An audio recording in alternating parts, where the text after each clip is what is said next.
എല്ലാവർക്കും നമസ്കാരം. Communist party of ഇന്ത്യയുടെ തിരുവനന്തപുരം ജില്ലാ സമ്മേളനത്തോടനുബന്ധിച്ച് നടക്കുന്ന എഴുത്തുകാരുടെയും കലാകാരുടെയും സർഗാത്മക സംഗമത്തിൻ്റെ ഏറ്റവും പ്രൗഢഗംഭീരമായ വേദിയും സദസ്സും. ഇവിടെ അധ്യക്ഷൻ സാംസ്കാരിക സബ് കമ്മിറ്റിയുടെ ചെയർമാൻ ശ്രീ KP ഗോപകുമാർ,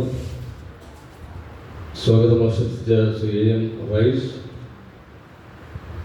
ആശംസകൾ അർപ്പിക്കാൻ ഇവിടെ എത്തും എന്ന് കരുതുന്ന ആദരണീയനായിട്ടുള്ള ജില്ലാ സെക്രട്ടറി ശ്രീ മങ്കോട് രാധാകൃഷ്ണൻ ചേട്ടൻ, ഇവിടെ എഴുത്തുകാരനും പ്രഭാഷകനും ആയിട്ടുള്ള ശ്രീ VP ഉണ്ണികൃഷ്ണൻ അദ്ദേഹമുണ്ട്. മലയാള നിരൂപണ മേഖലയിൽ ഏറ്റവും ശ്രദ്ധേയമായി തൻ്റെ വ്യക്തിമുദ്ര പതിപ്പിച്ചിട്ടുള്ള ആദരണീയനായിട്ടുള്ള ശ്രീ TP ശാസ്ത്രങ്ങളും, ശ്രീ പള്ളിച്ചൽ വിജയൻ, ശ്രീ തുടങ്ങി നിരവധി വിശിഷ്ട വ്യക്തിത്വങ്ങൾ വേദിയിലുണ്ട്. സദസ്സിലും വിശിഷ്ട വ്യക്തിത്വങ്ങൾ ധാരാളമുണ്ട്. എല്ലാവരെയും ഒറ്റമാക്കി ഹൃദയപൂർവ്വം സ്നേഹത്തോടെ അഭിവാദ്യം ചെയ്യുകയാണ്. ഇവിടെ എഴുത്തുകാരുടെയും കലാകാരന്മാരുടെയും എന്നാണ് എഴുതിയിരിക്കുന്നത്. അതിനകത്തൊരു ജെൻഡർ ജസ്റ്റിസിൻ്റെ ഒരു ചെറിയൊരു പ്രശ്നം എനിക്ക് തോന്നി.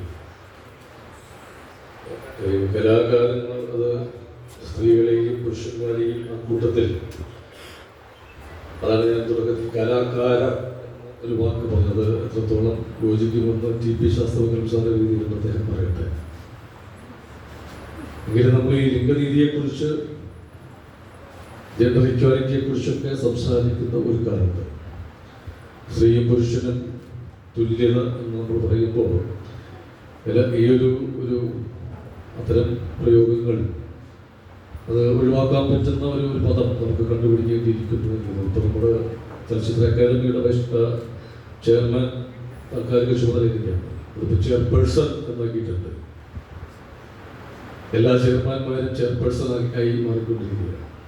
എല്ലായിടത്തും ആ ഒരു തുല്യത ഇങ്ങനെ കണ്ടുകൊണ്ടിരിക്കുമ്പോൾ നമുക്ക് ആലോചിക്കേണ്ട ഒരു കാര്യമാണ്. അത് അടിയന്തരമാണ് അതിലേക്ക് കടന്നു എന്നുള്ളത്. ഇത് കാലം ആവശ്യപ്പെടുന്ന ഒരു സംഗമമാണ്. പ്രത്യേകിച്ചും കമ്മ്യൂണിസ്റ്റ് പ്രസ്ഥാനം ഇങ്ങനെ ഒരു പരിപാടി സംഘടിപ്പിക്കുമ്പോൾ അതിന് വലിയ മാനങ്ങളുണ്ട്. ഇത് കാലം ആവശ്യപ്പെടുന്നു എന്ന് ഞാൻ പറയുമ്പോൾ നേരത്തെ സൂചിപ്പിച്ചു, ഇതൊരു വല്ലാത്ത ഒരു കാലം എന്ന്, ഈ ഒരു കാലത്തെ കെട്ടകാലം എന്നൊക്കെയാണ് വിശേഷിപ്പിക്കുന്നത്. ഒന്നിച്ചു നിൽക്കുന്ന